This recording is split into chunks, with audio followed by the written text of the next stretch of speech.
رفیع صاحب اپنے مذہب سے کتنا لگاؤ رکھتے تھے یہ پوری دنیا جانتی ہے.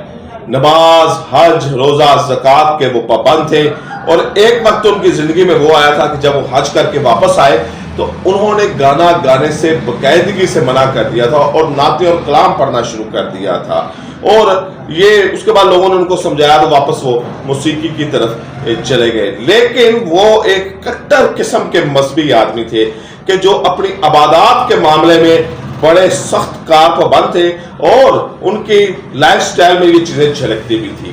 لوگوں سے ہمدردی کرنا، انسانیت کے کام آنا، لوگوں کی مدد کرنا، اور بغیر کسی تحشیر کے کرنا، بغیر کوئی چرچا کیے ہوئے کرنا، یہ رفیع صاحب کی زندگی میں نمایاں ہمیں نظر آتا ہے.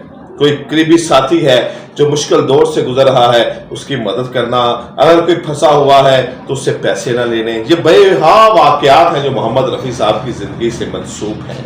لیکن محمد رفیع صاحب کی زندگی میں ایک ایسا واقعہ بھی آیا جس نے محمد رفیع صاحب کے دل کو بڑی ٹھیس پہنچائی، جنہوں نے محمد رفیع صاحب کے آنکھوں کو نم کر دیا. وہ واقعہ ہی میں آپ کو سنانے جا رہا ہوں.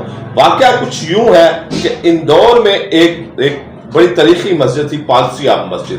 اس مسجد کی تعمیر کا کام ہو رہا تھا، یعنی کہ اس کو بنایا جا رہا تھا، اس میں کوئی کنسٹرکشن کا کام جاری تھا. محمد رفیع صاحب کو پتہ چلا کہ پالسیا مسجد میں کنسٹرکشن کا کام ہو رہا ہے، تو انہوں نے بغیر کسی تشہیر کے چپکے سے 5,000 روپیہ مسجد کمیٹی کو بھیجا.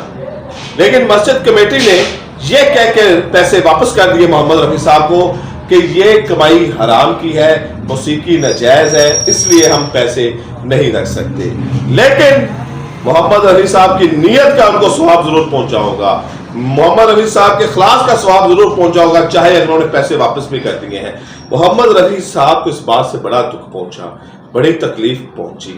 حالانکہ یہ کسی مذہب میں نہیں ہے، کسی مذہب میں نہیں ہے کہ آپ کسی کا دل دکھا دیں، آپ کسی کی نیت کے اوپر شک کر دیں. پھر دیکھیں وہی محمد رفیع صاحب کو اللہ تعالیٰ نے کون سا دن دیا، رمضان کے مہینے میں وہ اس دنیا سے گئے. سزا اور جزا کا معاملہ تو مرنے کے بعد ہے، جنت ملتی ہے، دوزخ ملتی ہے، یہ سارے معاملے مرنے کے بعد ہے. لیکن لوگ یہیں پر ہی فیصلہ کرنا شروع کر دیتے ہیں کہ یہ بندہ جہنمی ہے، یہ جنتی ہے. محمد رفیع صاحب کا کوئی ایک عمل ان کے ساری زندگی کی غلطیوں کے اوپر بھاری پڑ سکتا ہے. کسی انسان کا ایک عمل اس کی ساری زندگیوں کی غلطیوں کے اوپر بھاری پڑ سکتا ہے.